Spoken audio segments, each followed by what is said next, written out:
Nossas Bíblias nesse momento na carta de Paulo aos Gálatas, capítulo de número 6.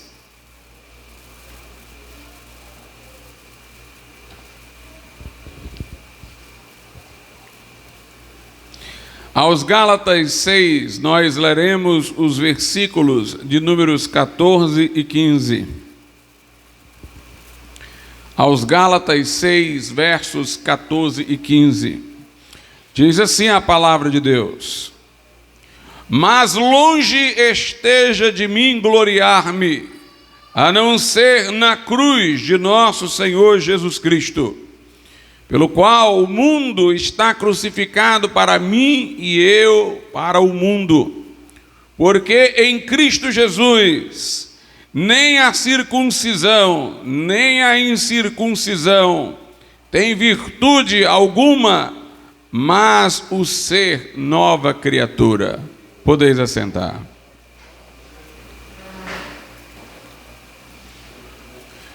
No Velho Testamento, irmãos, Deus prescreveu a Abraão, depois de esse ter crido na promessa que Deus lhe fizera, de por sua linhagem vir o Messias, Deus ordenou a Abraão que praticasse a circuncisão em si mesmo e em seus descendentes. A circuncisão era um rito cirúrgico, cerimonial, mas também cirúrgico, onde a criança, no caso o próprio Abraão, primeiramente o fez sendo adulto, removia parte do prepúcio, do órgão sexual. A criança do sexo masculino é que era circuncidada. Isso deveria acontecer, conforme a lei de Moisés, ao 8º dia do nascimento de cada criança. O rito foi estabelecido por Deus a Abraão, para ele, para a sua descendência, como um sinal da aliança que Deus fizera com o próprio Abraão e com os seus descendentes, que Deus disse seriam uma grande nação. A circuncisão era símbolo de um pacto e, ao mesmo tempo, era selo de uma promessa divina. Quando mais adiante, da linhagem de Abraão se formou um grande povo, que veio a ser uma nação. Eles, os descendentes de Abraão, se multiplicaram no Egito, lá foram escravizados, depois libertados através de Moisés. Foi estabelecida uma nova aliança através de Moisés como o líder do povo. Foi entregue ao povo leis, comandamentos, resumidos no Decálogo, os 10 mandamentos inscritos por Deus em tábuas de pedra. A circuncisão que vinha já sendo praticada pelos patriarcas, por seus descendentes, foi incorporada à lei de Moisés. Mas é bom que se entenda o sentido da circuncisão para Israel. Ela não significava que o que submetia-se a essa cirurgia, a esse rito, era salvo, iria para o céu, estava reconciliado com Deus. Antes era um símbolo de que aquela pessoa circuncidada estava vinculada ao povo, a quem Deus fizera promessas nacionais, promessas relacionadas à condução deste povo a uma terra onde, se lá obedecendo a Deus, seria abençoado, e não obedecendo, sofreria juízos. Portanto, a circuncisão significava inserção nesta comunidade maior, neste povo, que herdava promessas terrenas. Havia a promessa de que dentre esse povo surgiria o Messias, e viria para a redenção espiritual, para nos garantir vida eterna, o céu.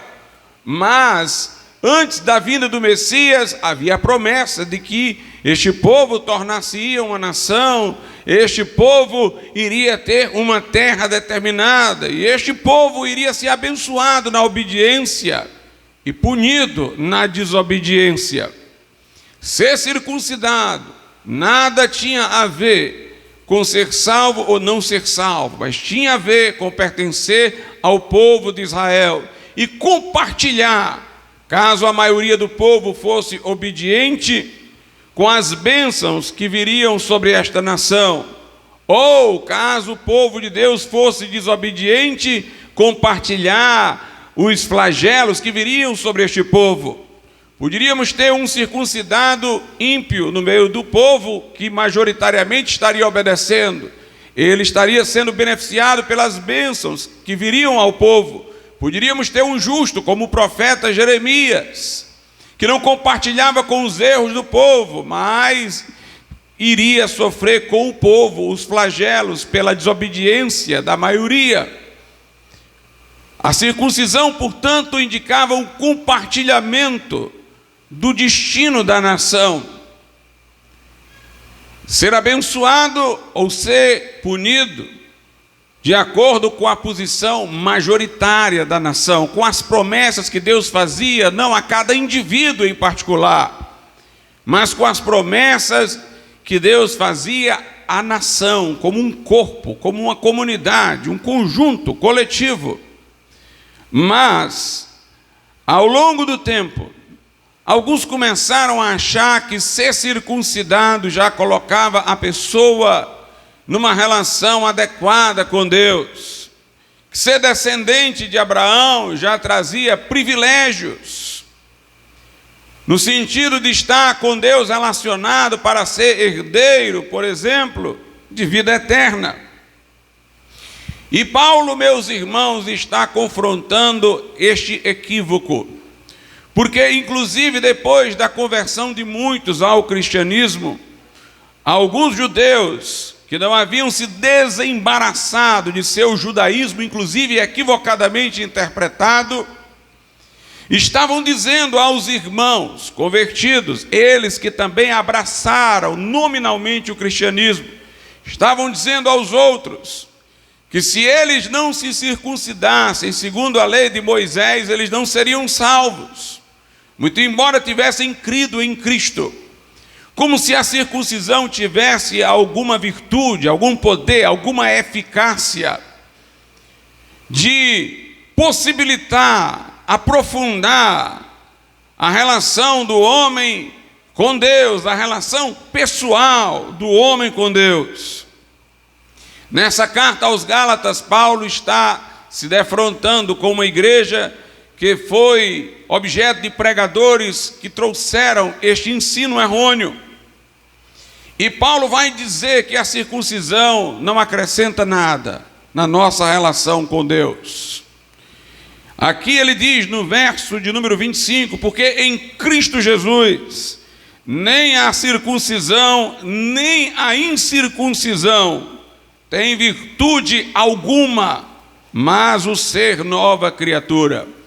Não é algo por fora, a circuncisão ou a falta dela, que vai nos colocar em posição ajustada com Deus.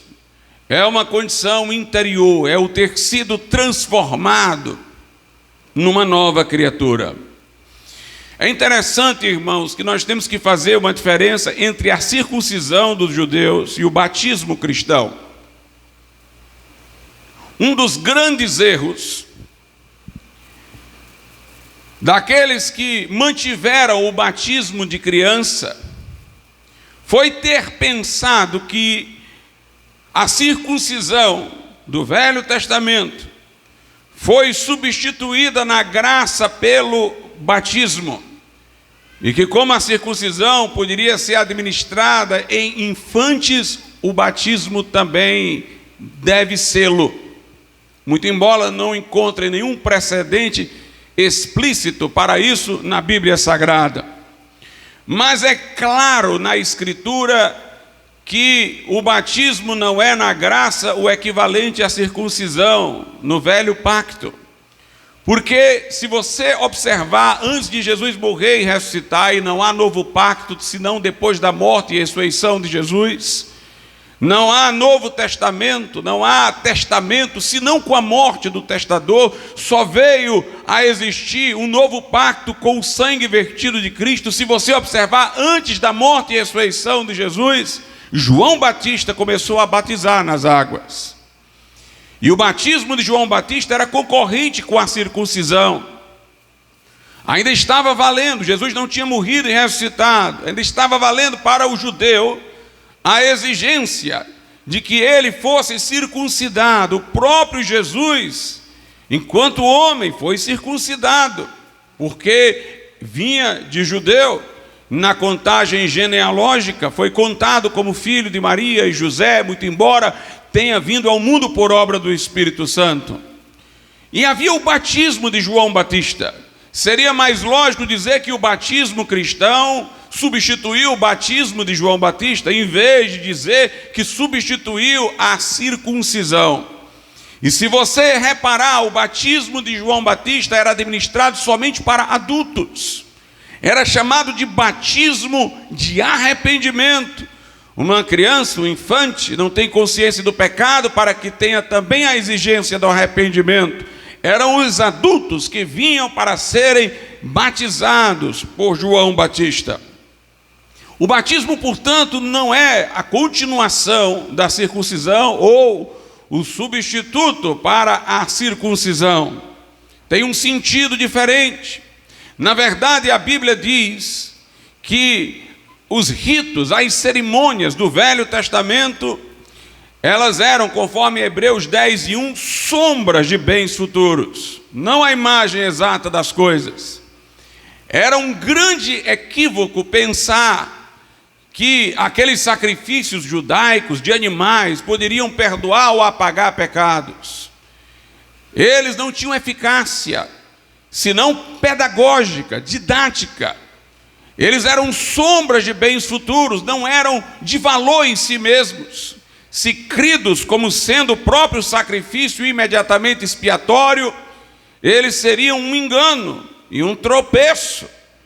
Mas se cridos como representativos do sacrifício de Cristo que viria, então, nesse aspecto, eles alimentavam a fé salvífica.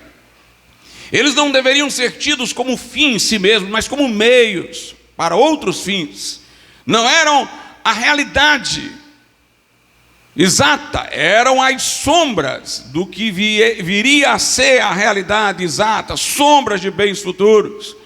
Deveriam ser recebidos como ilustrações, projeções, antecipações representativas do sacrifício de Cristo, deveriam inspirar fé neste sentido, no sacrifício futuro de Cristo. Mas o grande erro de muitos judeus foi o de ter achado que eles não eram sombras, eram realidade. Eles não eram meios, eram fim em si mesmos. O autor da carta aos Hebreus, entretanto, diz: o sangue de touros e de bodes não pode perdoar pecados, que os ritos da lei que purificam segundo a carne não podem aperfeiçoar aquele que se submete a esses ritos. A circuncisão não pode ajustar o relacionamento do homem com Deus por si, embora fosse um mandamento com o propósito de fazer a pessoa se identificar com a comunidade judaica a qual Deus tinha feito promessas. Não era dotada a circuncisão de alguma virtude transformadora, aperfeiçoadora. Se os símbolos da lei eram sombras, as ordenanças neotestamentárias, o batismo e a ceia são testemunhos. A diferença entre sombras e testemunhos é que as sombras falam de bens futuros. Os ritos da lei, inclusive as festas, Páscoa, por exemplo, falavam de coisas a acontecer, indicavam coisas futuras a serem consumadas, eram antecipações ilustrativas do que Jesus viria consumar e realizar. O batismo não é uma sombra de bem futuro. Porque o que se batiza, ele representa nas águas o que lhe aconteceu. Ele nasceu de novo quando se arrependeu e creu em Jesus, ele passou da morte para a vida. E ele está no batismo representando isso. Existe uma palavra bíblica para designar o batismo que é muito interessante: sepultamento. Lá na carta de Paulo aos Colossenses, diz o seguinte, no capítulo 2, verso 12: sepultados com ele no batismo, nele também ressuscitastes pela fé no poder de Deus, que o ressuscitou dentre os mortos. Quando nós arrependemos-nos dos nossos pecados e cremos em Jesus Cristo como nosso Salvador, não apenas nós temos os nossos pecados perdoados pelo sangue de Cristo, mas unidos ao Cristo da cruz, nós morremos com Ele para a vida que vivíamos, para o pecado, e recebemos sua vida ressurreta, que será agora em nós uma nova vida para ser vivenciada.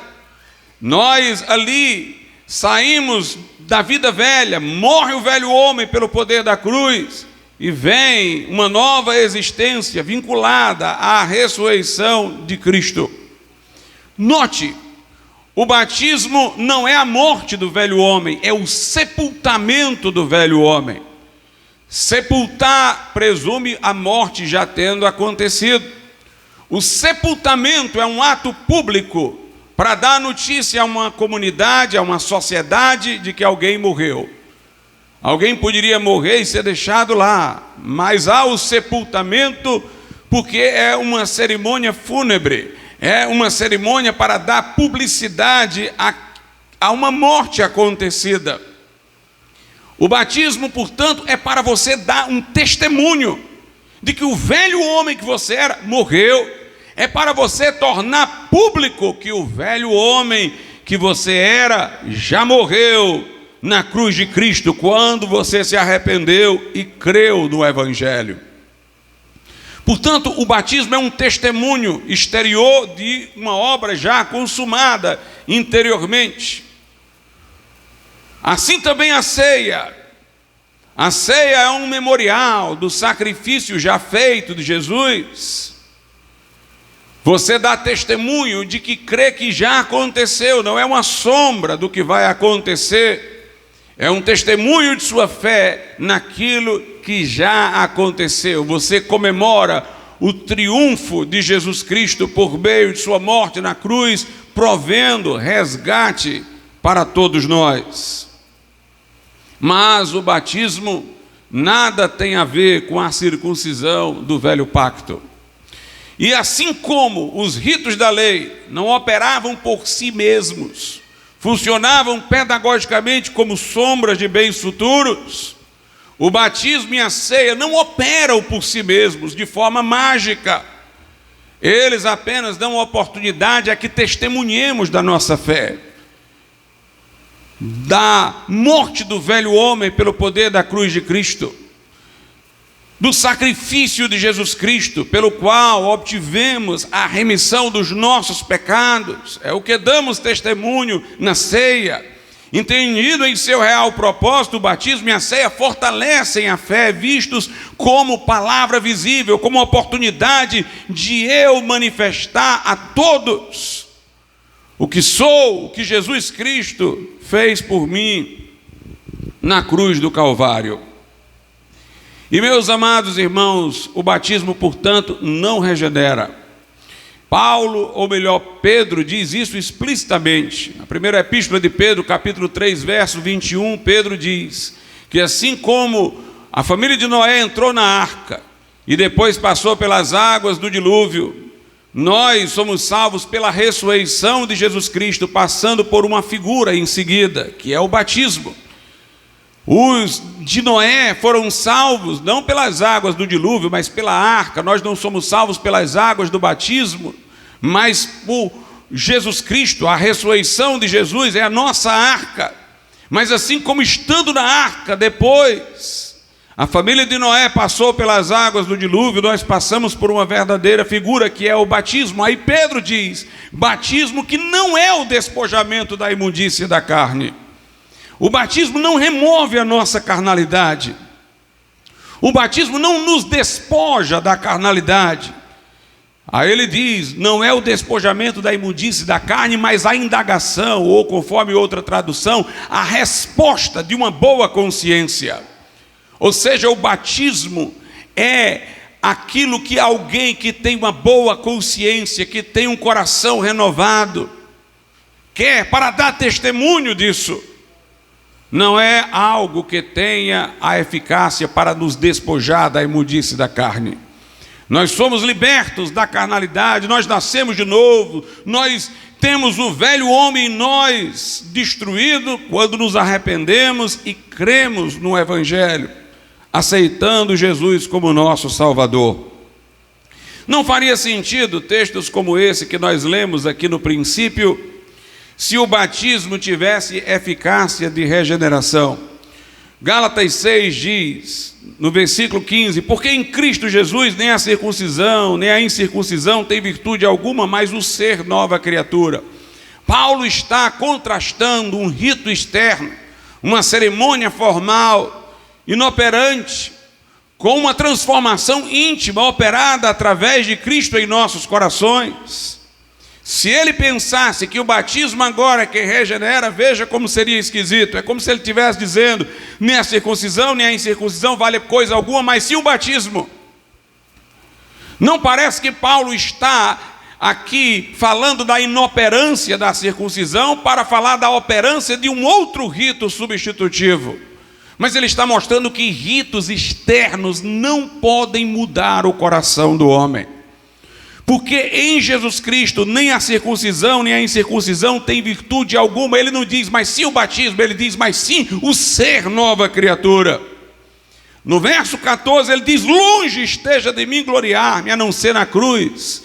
Ele não diz que se gloria no seu batismo, mas ele diz que se gloria na cruz de nosso Senhor Jesus Cristo, pelo qual o mundo está crucificado para mim e eu para o mundo. A cruz aqui não é o objeto, não é o crucifixo, é o evento. É o evento que se deu na cruz. Longe de mim gloriar-me a não ser na obra que Jesus fez na cruz de Cristo, por intermédio da qual eu morri para este mundo e o mundo morreu para mim. Paulo está querendo dizer que quando ele se une a Cristo, ele se une a Cristo na sua morte e na sua ressurreição. É a fé, irmãos, que nos une a Cristo. Aqui nada se fala de batismo. Ele não diz, longe de mim gloriar-me a não ser no batismo, mas sim na cruz. Ele não diz, não vale a circuncisão nem a incircuncisão, mas sim o batismo. Ele diz, mas sim o ser uma nova criatura. A Bíblia Sagrada fala da fé como uma união com Cristo. Lá em Coríntios diz que aquele que se une ao Senhor torna-se um espírito com Ele. E lá em Atos, no capítulo de número 11, veja como é retratada a conversão das pessoas. Atos, capítulo de número 11, versículo 24. Porque era homem de bem e cheio do Espírito Santo e de fé, e muita gente se uniu ao Senhor.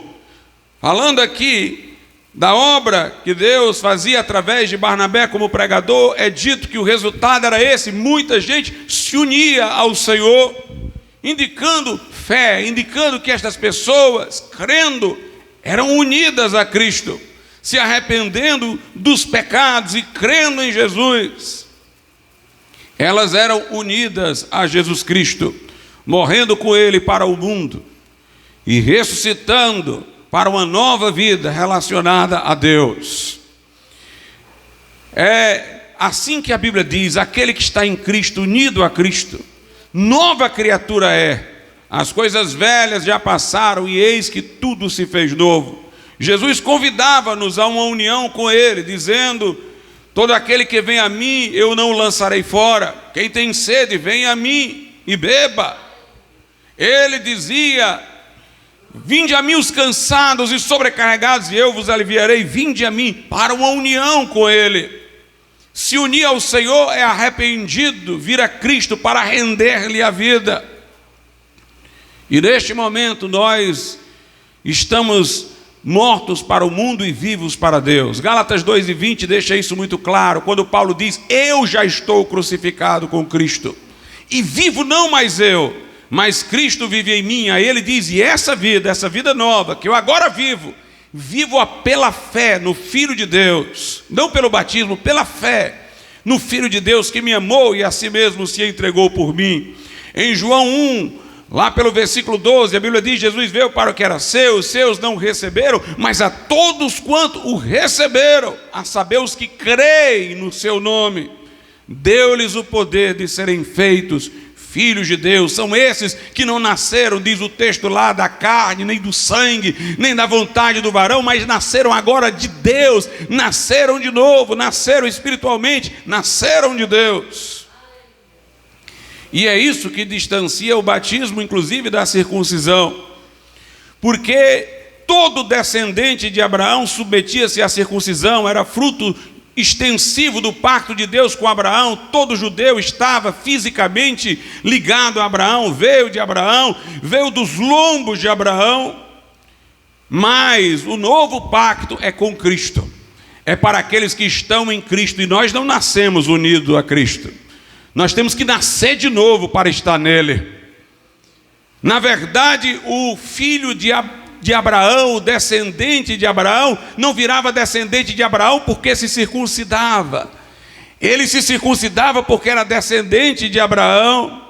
Portanto, nós não somos pessoas que estamos em Cristo por causa do batismo, mas porque estamos em Cristo é que nos batizamos. Nascemos de novo espiritualmente, nascemos nele, nascemos de novo nele, e então agora, estando nele, nós nos batizamos. Se o pacto de Deus com Abraão envolvia todos os que estavam vinculados organicamente com Abraão do ponto de vista físico, o novo pacto envolve todos aqueles que estão organicamente ligados a Cristo de modo místico. É para esses que o batismo se destina como um testemunho do que lhes aconteceu, do que lhes ocorreu. Nós temos, irmãos, que examinar a Bíblia vendo isso, como a Bíblia despreza as formalidades quando alguém passa a acreditar que elas possam ter alguma virtude. A ideia de sacramento no catolicismo é essa, de ritos com virtude própria. O batismo, que regenera;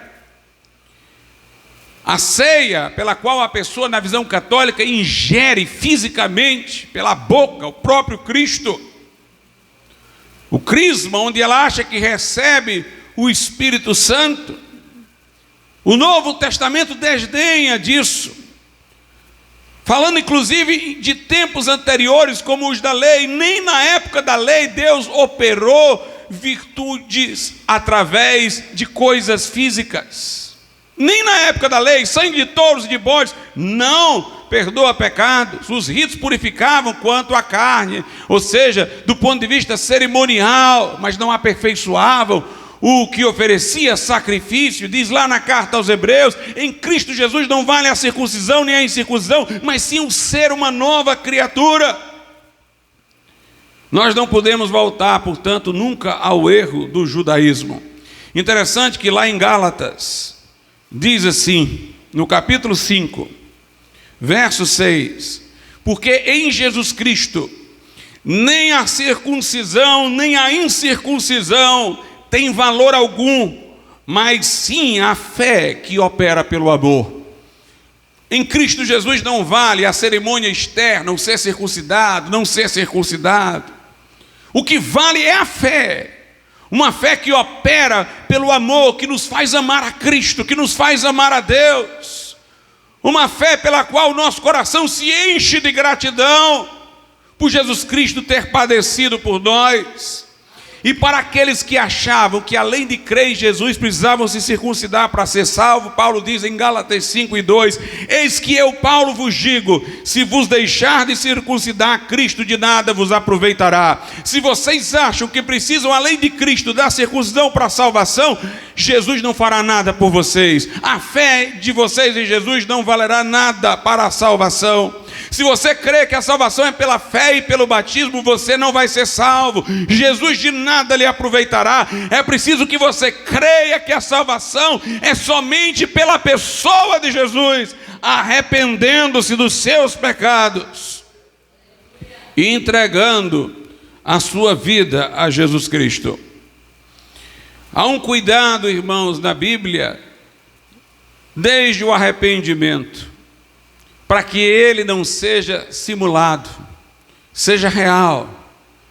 Não acredite que você se arrependeu de verdade só pelo simples fato de ter atendido um apelo do culto, para vir à frente e se arrepender. Não é que eu estou desprezando o dia da sua decisão, mas se isso for só formal, do lado externo, se isso não for expressão de um verdadeiro arrependimento no íntimo, não terá valido nada. Remorsos passageiros, que possam até resultar em atos externos como lágrimas, se não são arrependimentos sinceros e profundos, não valem nada. A Bíblia Sagrada diz o seguinte, lá em Joel, é interessante que os judeus tinham um costume de quando eles se arrependiam, eles caíam no chão, indicando humilhação, rasgavam suas vestes, cobriam a cabeça de cinza. Eles faziam isso em sinal de humilhação. E muitas vezes, quando os profetas falavam que viria juízo, castigo, eles corriam, rasgavam as vestes, dizendo que queriam pedir misericórdia a Deus, que estavam arrependidos, humilhados. Mas isso já estava virando quase que uma coisa automática, externa, sem nenhuma correspondência ao que lhes acontecia no íntimo. E lá em Joel 2,13 diz: e rasgai o vosso coração e não as vossas vestes, e convertei-vos ao Senhor vosso Deus, porque Ele é misericordioso e compassivo. Note, Joel diz, não externem só, rasguem o coração e não as vestes. Lá no livro de Salmos, Davi, arrependido pelo seu pecado, diz o seguinte, no capítulo de número 51, versículos 16 e 17: pois não desejas sacrifícios, senão eu os daria. Tu não te deleitas em holocaustos. Os sacrifícios para Deus são o espírito quebrantado.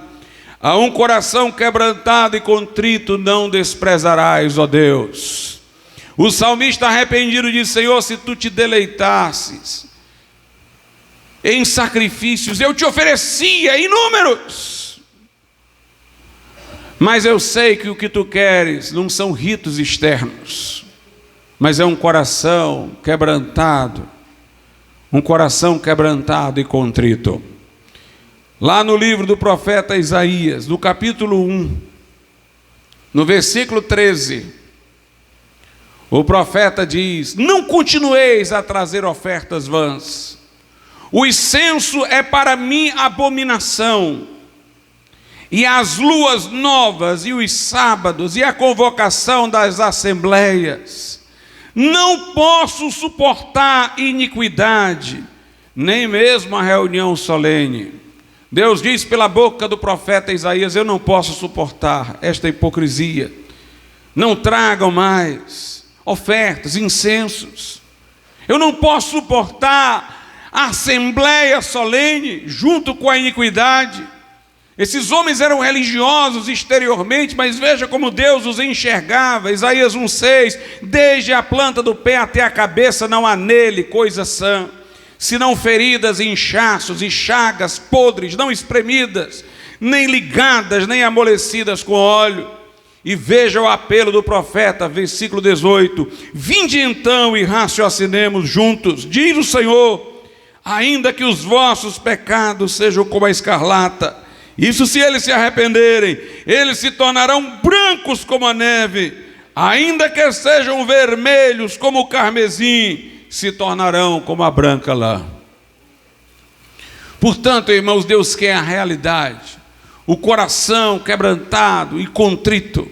Deus quer o verdadeiro arrependimento, e não apenas a coisa exterior, momentânea, circunstancial, aparente, mas o coração quebrantado e contrito, o coração rasgado na presença de Deus.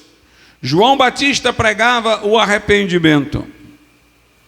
E veja alguns elementos da pregação de João Batista. Mateus capítulo de número 3, versículo de número 7, 8 e 9. E vendo ele muitos dos fariseus e dos saduceus que vinham ao seu batismo, dizia-lhes: raça de víboras, quem vos ensinou a fugir da ira futura? Produzi, pois, frutos dignos de arrependimento. João Batista sabia que os fariseus, os saduceus, gostavam de formalidades e poderiam estar vindo ao seu batismo apenas para cumprir mais uma. E João Batista os fustigou: raça de víboras, quem vos ensinou a fugir da ira vindoura? E ele diz: produzi frutos dignos de arrependimento. Como quem diz: vocês estão vindo para um batismo de arrependimento, mas se não tiverem arrependimento de verdade, não valerá nada. Produzam frutos que mostrem que vocês se arrependeram. E no verso 9 ele diz: e não presumais de vós mesmos, dizendo: temos por pai Abraão, porque eu vos digo que mesmo destas pedras Deus pode suscitar filhos de Abraão. E nem bata no peito, diga: somos filhos de Abraão, somos do povo escolhido, somos herdeiros das promessas. Não digam isso, não creiam que estão seguros por isso, porque se Deus quiser, até de pedra ele faz filho de Abraão aparecer. É preciso, irmão, saber que ninguém é cristão porque está numa cultura cristã.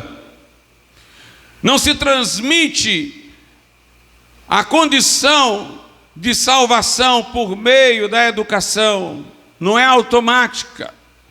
Não é você defendendo a cultura cristã que você é cristão, não é estando dentro de uma família cristã que você é cristão, não é tendo ido à frente simplesmente que você é cristão, tendo descido as águas, que você é realmente uma pessoa salva. Não confie em coisas que possam lhe convencer de que você é um crente só do ponto de vista externo. Ah, eu me batizei. Ah, eu compareço aos cultos. Ah, eu fiz isso, eu estou aqui, eu estou junto com o povo, eu tenho os mesmos conceitos. O seu coração já foi quebrantado e contrito na presença de Deus. Você produz frutos dignos de arrependimento. Você rasgou as tuas vestes ou rasgou o teu coração na presença de Deus? Em Cristo Jesus não vale a circuncisão nem a incircuncisão, mas a fé que opera pelo amor, o ser uma nova criatura. Jesus também enfrentou isso de que nós estamos falando com líderes judeus. Lá em João 8, a Bíblia diz o seguinte, a partir do versículo de número 30, dizendo ele estas coisas, muitos creram nele. Jesus dizia, pois, aos judeus que criam nele: se vós permanecerdes na minha palavra, verdadeiramente sereis meus discípulos, e conhecereis a verdade, e a verdade vos libertará. Responderam-lhe: somos descendência de Abraão, olha aí, e nunca servimos a ninguém. Como dizes tu, sereis livres? Quantas pessoas, irmãos, nós não conseguimos evangelizar porque elas já se consideram cristãs, por causa que elas não conseguem se colocar como pecadoras. Essa era a dificuldade de Jesus com os fariseus.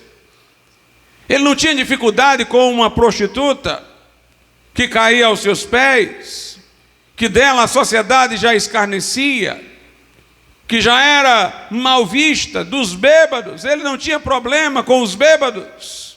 Estes reconheciam que eram pecadores, mas estes homens, frequentadores de sinagogas, de templos, estes homens é que eram a dificuldade. Eles, quando Jesus falou, sereis livres, eles disseram, nós já somos. Tudo que Jesus dizia, eles, mas nós já somos, nós já temos. Por isso que Jesus teve que apertar o discurso com eles, irmãos. Em Mateus 23, pense numa palavra dura para os fariseus, onde Jesus os chama de hipócritas, sepulcros caiados. Jesus diz, como escapareis da condenação do inferno? Jesus fala da diligência religiosa dele, diz, vocês andam quilômetros para fazer um discípulo, mas ele fica 2 vezes mais filho do inferno do que vocês são. Jesus precisou endurecer o discurso, porque aquelas pessoas não deixavam a palavra entrar, porque diziam, não é para nós não precisamos. Parecem alguns dos nossos familiares católicos, muitas vezes, que nós não conseguimos pregar, eles se bloqueiam, dizendo, já somos. Jesus disse, e a verdade vos libertará. Mas eles disseram, nós somos descendência de Abraão, nunca servimos a ninguém, como dizes tu, sereis livres? Respondeu-lhe Jesus, em verdade vos digo, que todo aquele que comete pecado é servo do pecado. Se você vive na prática do pecado, se você não se desembaraça dele, se você reitera dele, se tem aquele pecado do qual você está sempre trôpego, então você é escravo dele. É isso que Jesus quer dizer. Ora, o servo não fica para sempre em casa, o filho fica para sempre. Se, pois, o filho vos libertar, verdadeiramente sereis livres. Jesus acrescenta uma palavra, né? Antes ele disse, a verdade vos libertará. Agora ele diz, verdadeiramente sereis livres. Vocês acham que são livres, mas não são. Agora, se eu vos libertar, se o Filho de Deus vos libertar, verdadeiramente, de verdade, sereis livres.